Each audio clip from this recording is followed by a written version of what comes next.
Hello friends, कैसे हैं आप सब। मैं आप सबका अपने YouTube channel our inspire story में दिल से बहुत बहुत स्वागत करती हूँ। दोस्तों, रिच डैड पुअर डैड को तो हर कोई जानता ही है। आज मैं आपको इस बुक की समरी सुनाने जा रही हूँ, तो चलिए स्टार्ट करते हैं। किसके लिए है यह किताब? यह किताब एक कक्षा 8वीं में पढ़ने वाले छात्र से लेकर एक शिक्षक, बिजनेसमैन तथा उन सभी के लिए है जो अपने जीवन में कुछ बड़ा करना चाहते हैं। यह पर्सनल फिनांस पर लिखी गई सर्वश्रेष्ठ किताब है। यदि आपने पर्सनल फिनांस के बारे में अभी सीखना शुरू किया है तो यह आपकी पहली किताब होनी चाहिए। इस किताब के लेखक मिस्टर रॉबर्ट कियोसाकी कहते हैं कि उसके दो पिता हैं। एक अमीर है जिन्हें वो रिच डैड कहते हैं और दूसरे गरीब हैं जिन्हें वो पुअर डैड कहते हैं। इस किताब में उन्होंने अपने दोनों पिता के विचारों से जो सीख ली है उसी के बारे में है। जैसे कि अमीर कैसे बना जाए, अमीर बनने के लिए क्या क्या करना पड़ेगा, लोग पैसा कमाने के बारे में कैसे सोचते हैं, पैसा कमाने की शुरुआत कैसे की जाए आदि। यह किताब लोगों के अंदर फिनेंशियल अवेयरनेस पैदा करेगी। आइए इस किताब की समरी देखते हैं। लेखक के एक पिता बहुत ही पढ़े लिखे थे। उन्होंने पीएचडी भी करा था और उनके दूसरे पिता ने अपनी स्कूल की पढ़ाई भी नहीं पूरी की थी। दोनों ही अपने अपने करियर में सफल थे। एक फिनेंशियल समस्या से जूझ रहे थे तो दूसरे उनके शहर के सबसे अमीर व्यक्तियों में से एक थे। जब वे पैसे के बारे में बात करते थे तो दोनों के नज़रिए भी अलग अलग थे। एक का मानना था कि पैसों के प्रति प्यार ही सभी प्रकार की समस्याओं की जड़ है और दूसरों का मानना था कि पैसों की कमी ही सभी समस्याओं की जड़ है। अब लेखक के बचपन में उनके सामने सबसे बड़ी दुविधा थी। यह थी वह किसकी सुने, अपने रिच डैड की या पुअर डैड की, क्योंकि पैसे के बारे में दोनों के नज़रिए पूरी तरह से अलग थे। हालांकि लेखक के दोनों पिता ही लेखक की भलाई चाहते थे। उनके पुअर डैड को हमेशा यह कहने की आदत थी कि हम ये नहीं ले सकते, हम वो नहीं ले सकते। वहीं उनके रिच डैड इस शब्द को कभी प्रयोग में नहीं लाते थे। उन्हें इस वाक्य से सख्त नफरत थी, यहाँ तक कि उन्होंने लेखक को भी इसका इस्तेमाल करने से मना कर दिया था। लेखक के रिच डैड कहते थे कि तुम अपने आप से पूछो कि तुम कैसे उस चीज़ को ले सकते हो। उसका मानना था कि जब तुम कहते हो कि तुम यह चीज़ नहीं ले सकते हो तो तुम्हारा दिमाग काम करना बंद कर देता है, और इसके विपरीत जब तुम अपने आप से ये सवाल पूछते हो कि तुम उस चीज़ को कैसे ले सकते हो तो तुम्हारा दिमाग अपने आप काम करना लग जाता है। उनका यह कहना बिल्कुल नहीं था कि आप सब कुछ खरीदते चलो। उनका यह कहना था कि अपने दिमाग को हमेशा एक्टिव रखो, उसे काम पर लगाओ, जिससे तुम्हारे ब्रेन की एक्सरसाइज होगी और वह दिन ब दिन मजबूत बनता चला जाएगा। उनके पुअर डैड कहते थे कि कभी रिस्क मत लो, और रिच डैड कहते थे कि रिस्क को मैनेज करना सीखो। उनके पुअर डैड कहते थे कि बहुत पढ़ाई करो और कॉलेज डिग्री लो और एक अच्छी सुरक्षित नौकरी ले लो। वहीं रिच डैड कहते थे कि पढ़ाई करो और पैसा कैसे काम करता है वह सीखो। पैसों के लिए काम मत करो, बल्कि पैसों को तुम्हारे लिए काम पर लगाओ। 19 साल की उम्र में रॉबर्ट यानी कि लेखक ने डिसाइड किया कि वो अपने रिच डैड की सुनेंगे और उनके पैसों के बारे में सीखेंगे, और पैसों के मामले में वो अपने पढ़े लिखे पुअर डैड को फॉलो नहीं करेंगे। रियल में उनके पुअर डैड उनके सगे पिता थे जो बहुत पढ़े लिखे थे और टीचर की नौकरी करते थे, लेकिन वह पैसों के मामलों में गरीब थे। वही लेखक जिसे अपना रिच डैड कहते थे वो उनके दोस्त माइक के पिता थे, जिनके पास रॉबर्ट और उनका दोस्त माइक पैसे कैसे कमाते हैं वो सीखने के लिए जाते थे। रॉबर्ट के इस रिच डैड ने अपनी स्कूलिंग भी पूरी नहीं की थी, फिर भी वह शहर के सबसे अमीर लोगों में से एक थे और बाद में जाकर अमेरिका के सबसे अमीर व्यक्तियों में से एक बने। रॉबर्ट और माइक के कहने पर उनके रिच डैड उन्हें पैसे कैसे कमाते हैं सिखाने के लिए तैयार हो गए। उनके अमीर पिता ने उन्हें पैसों के बारे में बहुत कुछ महत्वपूर्ण बातें बताई, जिनके बारे में हम आगे बात करेंगे। अमीर पिता ने उन्हें कहा कि आप कितना पैसा कमाते हो, यह महत्वपूर्ण नहीं है, महत्वपूर्ण यह है कि कितना पैसा आप बचाते हो। बहुत सारे लोगों को यह बात नहीं पता, इसलिए हम देखते हैं कि लाखों रुपए की लॉटरी जीतने वाला गरीब या मध्यम वर्गीय आदमी अचानक से अमीर तो बन जाता है, परंतु कुछ ही सालों बाद अपनी पुरानी हालत पर आ जाता है, क्योंकि उन्होंने पैसे बचाए ही नहीं, सिर्फ खर्च किए। हम यह भी देखते हैं कि कोई खिलाड़ी जो 25 से 30 साल की उम्र में करोड़ों रुपए कमा रहा था, पर उसके 10 से 15 साल बाद उसके पास कुछ भी नहीं बचा है, वह बेघर हो गया है और उसे अपना घर चलाने के लिए बसें साफ करनी पड़ रही है। क्या आप इस खिलाड़ी का नाम बता सकते हैं? जरा सोचिए। लंबे समय में आप कितना पैसा कमाते हैं वो मैटर नहीं करता, आप कितना पैसा आप बचाते हैं वो मैटर करता है। आइए इसे थोड़ा और डिटेल में देखते हैं। पहले आपको एसेट और लाइबिलिटी का क्या होता है उसे समझना होगा और उनके बीच का अंतर भी समझना होगा। रिच डैड ने उन्हें साधारण भाषा में समझाया कि एसेट आपकी जेब में पैसे डालते हैं, वही लाइबिलिटी आपकी जेब से पैसे निकालती है। यदि आपको अमीर बनना है तो आपको एसेट खरीदने होंगे, और यदि आपको गरीब और मध्यम वर्गीय बनना है तो आपको लाइबिलिटी खरीदने होंगे। कोई भी अमीर आदमी पढ़ा लिखा हो या ना हो, लेकिन वह फाइनेंशियली लिटरेट जरूर होता है, यानी पैसा कैसे काम करता है यह उसे जरूर पता होता है। पैसा कैसे काम करता है यह किसी भी स्कूल और कॉलेजेस में नहीं सिखाई जाती है। हर आदमी का एक इनकम स्टेटमेंट, बैलेंस शीट और कैश फ्लो होता है। इनकम स्टेटमेंट में दो भाग होते हैं, एक इनकम और दूसरा एक्सपेंस। यह आपको बताता है कि आपने कितने पैसे कमाए और कितने खर्च किए, तथा सब खर्च करने के बाद आपके पास कुल कितना पैसा बचा है, कुछ बचा है भी या नहीं। बैलेंस शीट में भी दो भाग होते हैं, एक एसेट और दूसरा लाइबिलिटी। आपके एसेट आपके लिए पैसा बनाते हैं, ये आपको पैसा कमा कर देते हैं, जैसे ज़मीन, शेयर मार्केट और बॉन्ड्स में पैसा लगाया गया पैसा। लाइबिलिटी का मतलब देनदारी, जैसे घर का या घर का, कार का लोन, क्रेडिट कार्ड का लोन आदि। गरीब आदमी के पास कमाई का स्रोत सिर्फ वेतन होता है। उनका लगभग पूरा पैसा कर, घर का किराया, खाना, कपड़े आदि में चला जाता है। महीने के अंत में अधिकतर इनके पास न के बराबर पैसा बचता है या कुछ बचता ही नहीं है। अब गरीब आदमी की बैलेंस शीट देखते हैं। गरीब आदमी का एसेट का कॉलम हमेशा खाली रहता है। वह इसलिए होता है क्योंकि उनके पास महीने के अंत में कुछ बचता ही नहीं है। यदि बचता भी है तो वह उसे एसेट में नहीं लगाते, बल्कि वह उसे टेलीविज़न आदि जैसे मनोरंजन साधन खरीदने में खर्च कर देते हैं। ऐसा इसलिए होता है क्योंकि उन्हें किसी भी एसेट के बारे में किसी ने नहीं बताया होता, न ही स्कूल में, न माँ बाप ने और न ही दोस्तों ने। लाइबिलिटी वे खरीद ही नहीं पाते हैं क्योंकि उनके पास उतने पैसे बचते ही नहीं हैं। मध्यम वर्गीय लोगों का एक सेट पैटर्न होता है। जिनकी जल्दी में शादी हुई है वह पहले किसी नए शहर में किराए पर रहने लगते हैं, फिर खुद का नया घर लेने के बारे में सोचते हैं, और नया घर लेने के बाद वह फर्नीचर लेते हैं। फिर जैसे जैसे उनकी आय बढ़ती है वह वैसे वैसे वो कार और कुछ दूसरा सामान लेने लगते हैं। फिर उनका लाइबिलिटी का column home loan, car loan आदि से भर जाता है। इसके बाद लोन की किस्तों की वजह से उनका खर्चा बढ़ता है और उनकी पूरी सैलरी उनके मासिक खर्चे में ही चली जाती है। इस प्रकार उनका पूरा एसेट का कॉलम खाली रह जाता है।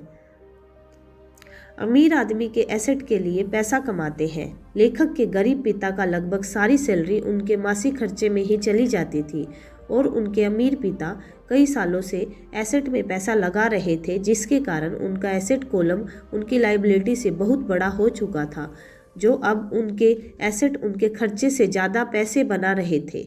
लेखक के अमीर पिता भले ही पढ़े लिखे नहीं थे, लेकिन वह पूरी तरह से फाइनेंशियली लिटरेट थे और पैसा काम कैसे करता है उन्हें यह बहुत ही अच्छी तरह से पता था।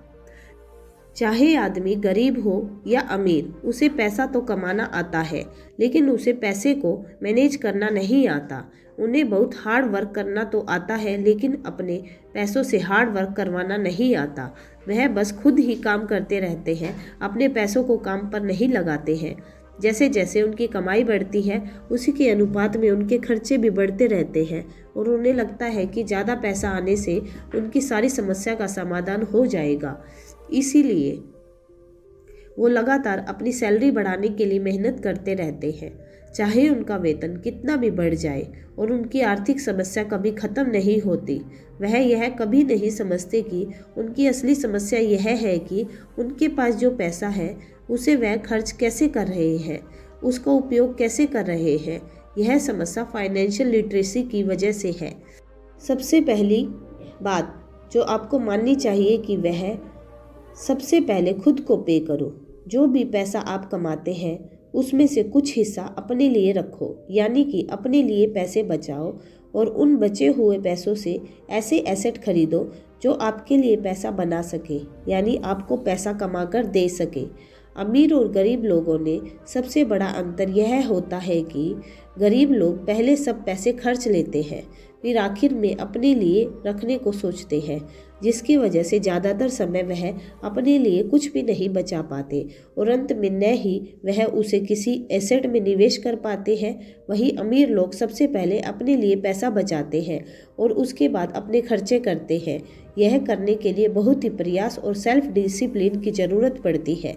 कई बार आपके सामने कुछ आर्थिक समस्या आएगी, फिर भी आपको सबसे पहले खुद को ही पे करना है और उसे बचाना है। जब आप अपने ऊपर सेल्फ डिसिप्लिन करना सीख जाएंगे तो समझ लिए कि आपने अमीर बनने की तरफ अपना पहला कदम बढ़ा लिया है। जैसे जैसे आप अपने लिए पैसे बचाकर उसे एसेट में निवेश करेंगे, वैसे वैसे आपकी कमाई के स्रोत बढ़ते जाएंगे। खुद को पहले पे करने वाले आदमी के एसेट बढ़ चुके होते हैं, क्योंकि वह खर्चा करने के बाद जो पैसे बचते हैं उसको एसेट पर लगा देता है, ताकि उसे अपने वेतन पर ही पूरी तरह से निर्भर न रहना पड़े। वहीं पर पहले खर्च करने वाले आदमी की सारी सैलरी उसके खर्च में ही निकल जाती है और उसके पास न के बराबर पैसे बचते हैं या नहीं बचते हैं, जिससे वह अपने एसेट कॉलम को नहीं भर पाता है।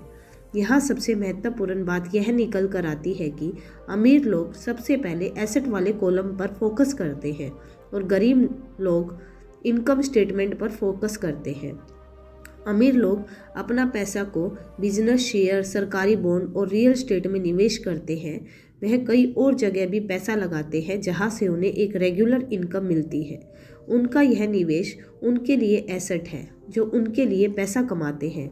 जो एसेट आपको पसंद है, आपको उसमें निवेश करना चाहिए। आपको यह पता करना चाहिए कि कौन कौन से एसेट की श्रेणियाँ आपको अच्छी लगती है। उसके बारे में बहुत ही गहराई में जाकर अध्ययन करना चाहिए, जानकारी लेनी चाहिए, जैसे वह आगे आने वाले समय में किस प्रकार का आपको मुनाफा दिलाएगी, उस एसेट से कोई अन्य स्रोत भी बन पाएगा या नहीं। लेखक को बिल्डिंग और ज़मीनें बहुत पसंद है। इसके अलावा उन्हें इसकी गहरी समझ भी है, इसलिए वो इसमें ज़्यादा से ज़्यादा निवेश करते हैं। उन्हें छोटी कंपनियों में भी काफ़ी जांच परख करके निवेश करना पसंद है। यहाँ पर एक और महत्वपूर्ण बात यह है कि अमीर लोग महंगे बंगले, आभूषण, बड़ी गाड़ी आदि लग्जरी की चीज़ें आखिर में खरीदते हैं। सबसे पहले वो एसेट खरीदते हैं जहाँ से उन्हें कमाई होती है, और इसी तरह गरीब और मध्यम वर्ग के लोग लग्जरी चीज़ें पहले खरीदते हैं। अमीर लोग सबसे पहले अपना एसेट का कॉलम मजबूत करते हैं, फिर उस एसेट से मिलने वाली कमाई से वह अपने लिए लग्जरी का सामान खरीदते हैं। अगर उन्हें कोई महंगी चीज़ खरीदनी है तो वह पहले सोचते हैं कि किस तरह से अपने एसेट कॉलम को मजबूत किया जा सकता है, जिससे एसेट से मिलने वाली कमाई बढ़ेगी और उस कमाई से वह उस महंगी चीज़ को खरीद लेंगे।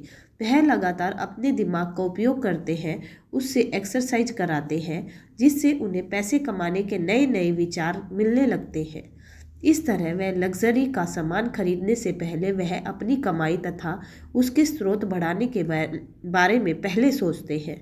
वहीं पर अन्य लोगों का एक ही कमाई का स्रोत होता है, वह है नौकरी, और जब वह कोई लग्जरी का सामान खरीदते हैं तो उनका पूरा आर्थिक स्थिति बिगड़ जाती है।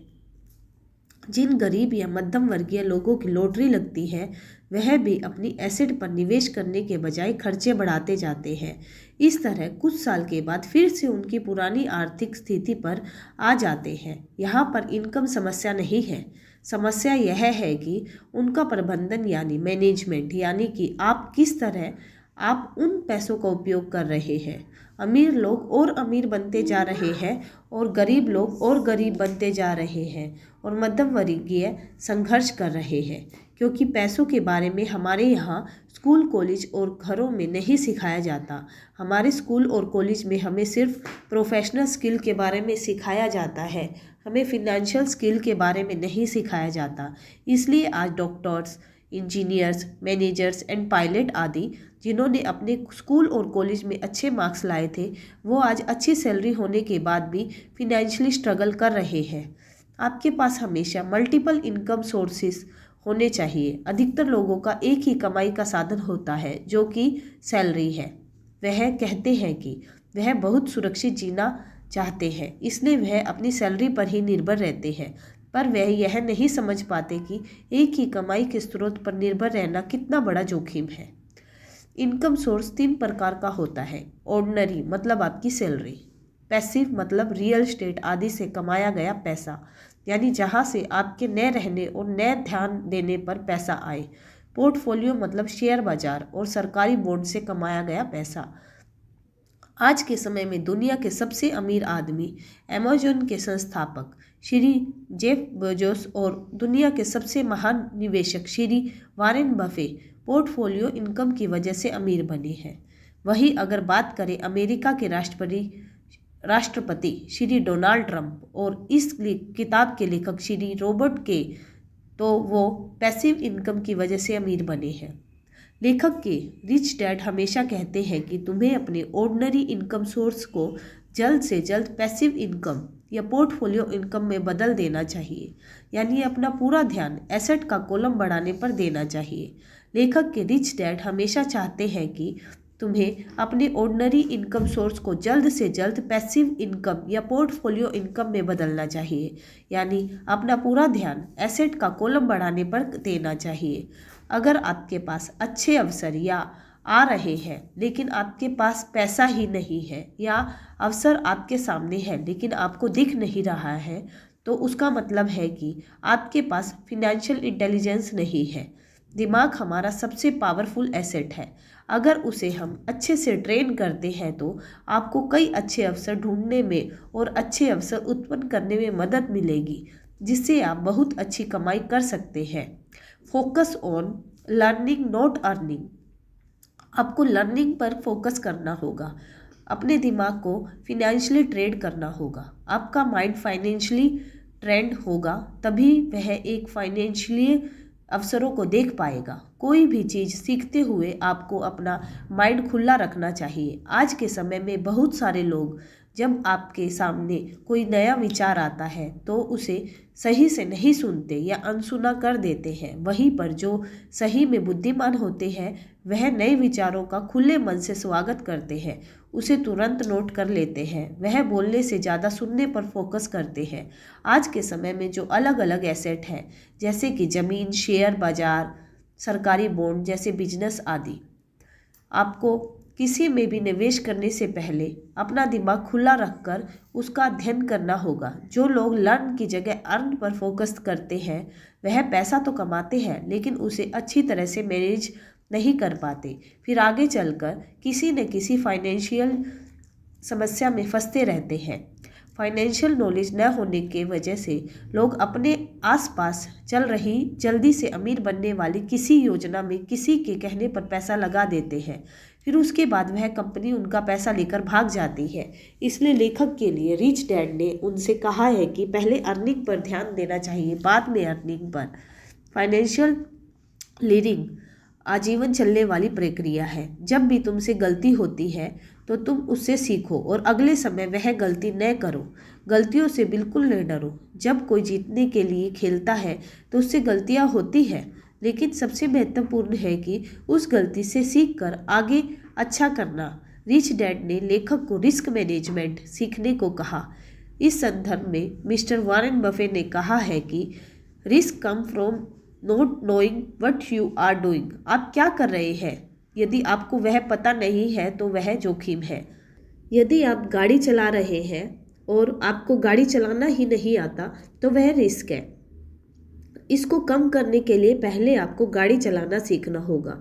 इसी तरह फाइनेंशियल रिस्क को भी फाइनेंशियल ज्ञान और स्किल डेवलप करके कम किया जा सकता है। इसलिए किसी भी एसेट में निवेश करने से पहले उसके बारे में सही से जानना और उसके बारे में स्किल होना बहुत ज़रूरी है। आइए हम आगे देखते हैं कि लेखक ने अपने फाइनेंशियल ज्ञान और स्किल का उपयोग करके कैसे पैसे बनाए। 1979 में रॉबर्ट अमेरिका में जहाँ रहते थे उसके पास के एक स्थान से गुजर रहे थे। वहाँ उन्होंने देखा कि वहाँ के अधिकतर घरों पर सेल के बोर्ड लगे हैं।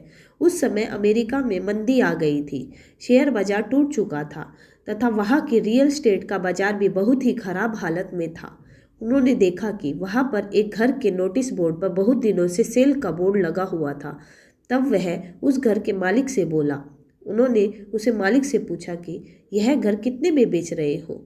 उसने कहा कि मैंने बहुत दिनों से इस घर को बेचने के लिए बोर्ड लगाया है, लेकिन कोई भी यह घर देखने के लिए और दाम पूछने के लिए नहीं आया, तो आप ही घर देख लो और मुझे इसका दाम बताओ। रॉबर्ट को वह घर बहुत पसंद आया और उन्होंने वह घर $20,000 में खरीद लिया। फिर उसके बाद उन्होंने उस घर में किराएदार रखे। 1-2 साल बाद जब उस स्थान पर रियल एस्टेट का मार्केट बढ़ने लगा तो लोग इस स्थान पर घर खरीदने लगे। उस समय उन्होंने $20,000 में खरीदा घर $95,000 में बेच दिया। यहाँ ध्यान देने वाली बात यह है कि उन्होंने सिर्फ उस घर के दाम में ही मुनाफा नहीं कमाया, बल्कि इसमें किराएदार रखकर भी उससे पैसे कमाए। उसके 1 महीने बाद फिर उन्हें एक अच्छा फ्लैट मिला जिसका मालिक जर्मनी का था। उन्हें उस एरिया के रियल एस्टेट मार्केट के बारे में ज़्यादा जानकारी नहीं थी। वह बस उस फ्लैट को जल्द जल्द में बेचकर जर्मनी जाना चाहता था। अब लेखक उसके साथ मोल भाव करके वह फ्लैट भी खरीद लिया और 2 साल बाद लगभग 1.5 गुना दाम पर उसे बेच दिया। उन पैसों से फिर उन्होंने एक मंदी वाले एरिया में घर खरीदा और जब वह मंदी खत्म हुई तो उसे बेचकर अच्छा मुनाफा कमाया। इसकी मदद से वह बताते हैं कि कैसे कम पैसों को ज़्यादा पैसों में बदल सकते हैं। इसके लिए आपके पास उस एसेट से जुड़ा आर्थिक ज्ञान होना चाहिए, तभी आप अच्छे अवसर ढूंढ पाएंगे। लेखक को रियल एस्टेट की ज़मीन, घर और छोटी कंपनी में निवेश करने में दिलचस्पी है, इसलिए वह उसके बारे में ज्ञान इकट्ठा करते हैं, फिर अच्छे अवसर तलाशते हैं। आपको जिस एसेट में इंटरेस्ट है उसका अच्छा ज्ञान लीजिए और फिर उसमें निवेश करने के बारे में सोचिए। दोस्तों, अंत में लेखक ने पुनः एक बार याद दिलवाने की कोशिश की कि गरीब और मध्यम वर्ग के लोग पैसों के लिए काम करते हैं, वही अमीर लोगों के लिए पैसा काम करता है। अमीर लोग अपने एसेट कॉलम को बढ़ाने में लगे रहते हैं। उन्हें उससे जो मुनाफा मिलता है उसे वह वापस नहीं और पुनः निवेश करते हैं। इस तरह उनका पैसा उसके लिए लगातार काम करता है।